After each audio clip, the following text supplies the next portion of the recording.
नमस्कार। आकाशवाणी जयपुर अजमेर से प्रस्तुत हैं प्रादेशिक समाचार।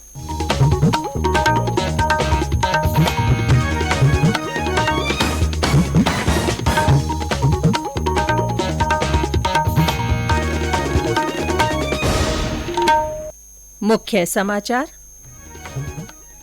चक्रवाती तूफान बिपरजॉय के संभावित प्रभाव से निपटने को लेकर मुख्यमंत्री अशोक गहलोत ने उच्च स्तरीय बैठक की। संबंधित विभागों को राहत कार्यों के लिए तैयार रहने को कहा। प्रधानमंत्री नरेंद्र मोदी के नेतृत्व वाली केंद्र सरकार के कार्यकाल के 9 साल पूरे होने के अवसर पर प्रदेश में कई आयोजन। आयुष मंत्री सर्बानंद सोनोवाल ने देशवासियों से 9वें अंतर्राष्ट्रीय योग दिवस में भाग लेने का आह्वान किया। और राज्य सरकार ने साहित्यकारों को राजस्थान साहित्य प्रोत्साहन पुरस्कार प्रदान करने के प्रस्ताव को मंजूरी दी।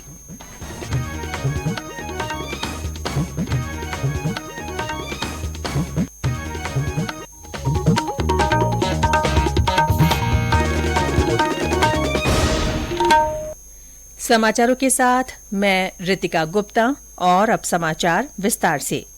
अरब सागर में उठे भीषण चक्रवाती तूफान बिपरजॉय के प्रदेश में संभावित प्रभाव से निपटने को लेकर मुख्यमंत्री अशोक गहलोत ने कल जयपुर में उच्च स्तरीय बैठक की। बैठक में मौसम विभाग के अधिकारियों ने बताया कि चक्रवात के असर से 16 और 17 जून को जोधपुर तथा उदयपुर संभागों में तेज बारिश के साथ आंधी और तूफान की संभावना है। तेज हवाओं के प्रभाव से प्रदेश के कई जिलों के निचले इलाकों में जल भराव, मकान क्षतिग्रस्त होने तथा बिजली पोल और पेड़ पौधों के उखड़ने की आशंका है। मुख्यमंत्री ने सभी संबंधित विभागों को बचाव और राहत कार्यों के लिए तैयार रहने के निर्देश दिए हैं। उन्होंने नागरिकों से अपील की है कि तूफान संभावित क्षेत्रों में बहुत जरूरी होने पर ही घर से बाहर निकलें और जरूरत पड़ने पर सुरक्षित स्थानों पर ही शरण लें। राज्य सरकार ने सभी जिला कलेक्टरों को 24 घंटे नियंत्रण कक्ष संचालित करने के निर्देश दिए हैं। तूफान से प्रभावित लोगों के बचाव के लिए जयपुर, कोटा, भरतपुर, उदयपुर, अजमेर, जोधपुर और बीकानेर में एसडीआरएफ की 8 कंपनियां और अजमेर की किशनगढ़ में एनडीआरएफ की 1 कंपनी तैनात करने के निर्देश दिए गए हैं। मौसम केंद्र जयपुर ने कल बाड़मेर और जालौर में बहुत तेज बारिश, जैसलमेर, जोधपुर, पाली और सिरोही, बीकानेर, उदयपुर तथा राजसमंद में भारी बारिश की चेतावनी जारी की है। वहीं 17 जून को बाड़मेर, जालौर, पाली, जोधपुर और नागौर में अत्यधिक भारी बारिश का रेड अलर्ट जारी किया गया है। इसके अलावा जैसलमेर, बीकानेर, अजमेर, भीलवाड़ा, उदयपुर, सिरोही और राजसमंद, चूरू, सीकर, जयपुर, टोंक, बूंदी, प्रतापगढ़, चित्तौड़गढ़, डूंगरपुर तथा बांसवाड़ा जिलों में भी भारी बारिश की चेतावनी जारी की गई है। केंद्र सरकार के सेवा, सुशासन और गरीब कल्याण के 9 साल पूर्ण होने के अवसर पर टोंक जिले के उनियारा उपखंड में जनसभा का आयोजन किया गया। जनसभा को संबोधित करते हुए केंद्रीय खाद्य आपूर्ति राज्य मंत्री अश्विनी चौबे ने कहा कि प्रधानमंत्री नरेंद्र मोदी के नेतृत्व में देश आगे बढ़ा है और विश्व गुरु के रूप में पहचाना जाने लगा है। उन्होंने कहा कि केंद्र ने आम लोगों के लिए कई योजनाएं शुरू की है जिनसे उन्हें लाभ पहुंच रहा है। श्री चौबे ने सवाईमाधोपुर के शिवाड़ कस्बे में भी भाजपा कार्यकर्ताओं के सम्मेलन को संबोधित किया। उन्होंने कार्यकर्ताओं से केंद्र सरकार की जन कल्याणकारी योजनाओं का व्यापक प्रचार प्रसार करने को कहा।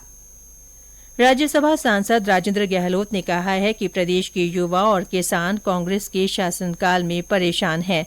उन्होंने केंद्र की नरेंद्र मोदी सरकार के कार्यकाल के 9 वर्ष पूर्ण होने पर कल दौसा में प्रेस कॉन्फ्रेंस में ये बात कही।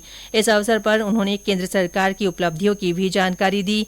उन्होंने कहा कि केंद्र सरकार ने ओबीसी आयोग को मजबूती दी है, जिससे ओबीसी वर्ग की सुनवाई राष्ट्रीय स्तर पर होने लगी है। कांग्रेस सदैव भेदभाव करती रही है। तो सरकार किसान का विश्वास खो चुकी है, जिसने ये कहा था हम सारे कर्ज माफ़ कर देंगे। जो नौजवानों को कह चुकी है कि हम बेकारी भत्ता देंगे, ना रोजगार दिया ना बेकारी भत्ता दिया। और परीक्षा के लिए गए तो पेपर लीक हो गए, परीक्षा स्थगित हो गई। इस सारे घोटालेबाज सरकार के विरुद्ध भारतीय जनता पार्टी सड़क से लेकर सदन तक हमेशा कार्रवाई करती रही है। केंद्र ने ओबीसी के लिए संवैधानिक आयोग बनाया और लगातार उसे अपने 27% आरक्षण दिया। प्रधानमंत्री नरेंद्र मोदी आज चेन्नई के पास महाबलीपुरम में W20 समूह की बैठक को वर्चुअल माध्यम से संबोधित करेंगे। केंद्रीय महिला और बाल विकास मंत्री स्मृति ईरानी का भी बैठक को संबोधित करने का कार्यक्रम है। ये 2 दिवसीय बैठक जन भागीदारी कार्यक्रम के साथ कल शुरू हुई थी। W20 के अध्यक्ष डॉ संध्या पुरेचा ने बताया कि W20 में अब तक विभिन्न क्षेत्रों की 1 लाख से अधिक महिलाओं को जोड़ा जा चुका है। G20 कृषि मंत्री स्तरीय बैठक हैदराबाद में आज से शुरू होगी। 3 दिन तक चलने वाली इस बैठक में केंद्रीय कृषि मंत्री नरेंद्र सिंह तोमर और कृषि और किसान कल्याण राज्य मंत्री कैलाश चौधरी मौजूद रहेंगे। बैठक में G20 सदस्य देशों के लगभग 200 प्रतिनिधि, आमंत्रित देश और अंतर्राष्ट्रीय संगठन भागीदारी करेंगे। एक आधिकारिक विज्ञप्ति के अनुसार इस बैठक से अलग 2 कार्यक्रम और होंगे। पहला कार्यक्रम कृषि व्यवसाय के प्रबंधन पर होगा, वहीं दूसरा कार्यक्रम कृषि में डिजिटल प्रौद्योगिकी को बढ़ावा देने पर होगा।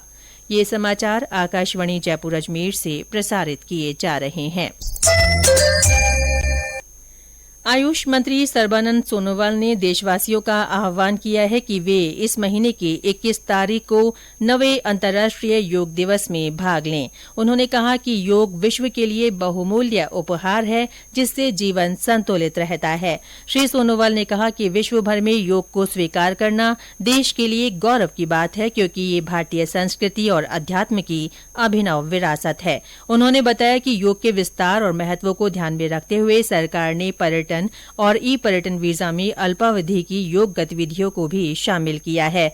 इधर योग दिवस काउंटडाउन कार्यक्रमों के तहत प्रदेश में विभिन्न आयोजन हो रहे हैं। इसी के तहत डूंगरपुर में केंद्रीय संचार ब्यूरो की ओर से ग्राम पंचायत मोदर के राजकीय प्राथमिक विद्यालय में योगाभ्यास का आयोजन किया गया।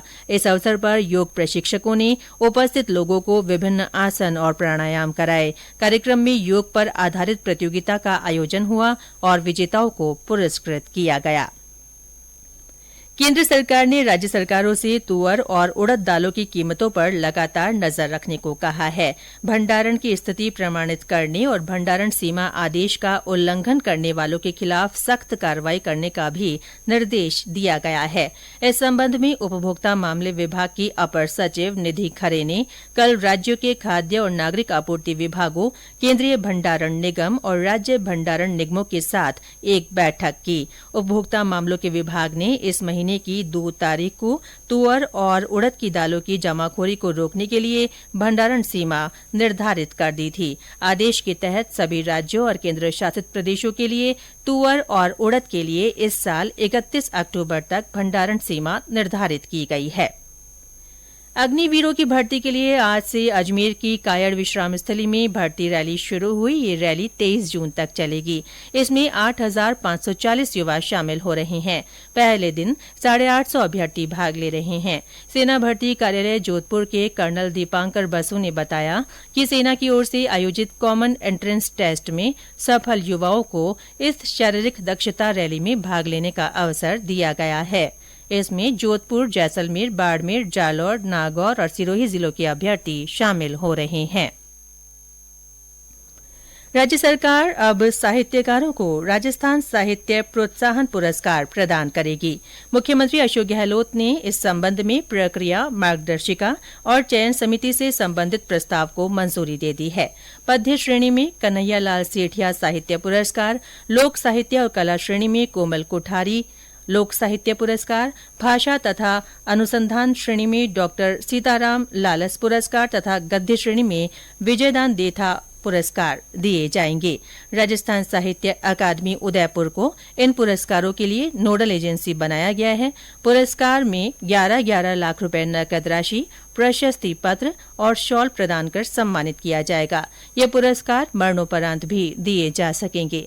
और अंत में मुख्य समाचार एक बार फिर। चक्रवाती तूफान बिपरजॉय के संभावित प्रभाव से निपटने को लेकर मुख्यमंत्री अशोक गहलोत ने उच्च स्तरीय बैठक की है।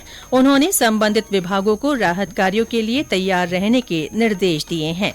प्रधानमंत्री नरेंद्र मोदी के नेतृत्व वाली केंद्र सरकार के कार्यकाल के 9 साल पूरे होने के अवसर पर प्रदेश में कई आयोजन हो रहे हैं। आयुष मंत्री सर्बानंद सोनोवाल ने देशवासियों से 9वें अंतर्राष्ट्रीय योग दिवस में भाग लेने का आह्वान किया है। और राज्य सरकार ने साहित्यकारों को राजस्थान साहित्य प्रोत्साहन पुरस्कार प्रदान करने के प्रस्ताव की मंजूरी दे दी है। इसके साथ ही प्रादेशिक समाचार बुलेटिन समाप्त हुआ। नमस्कार।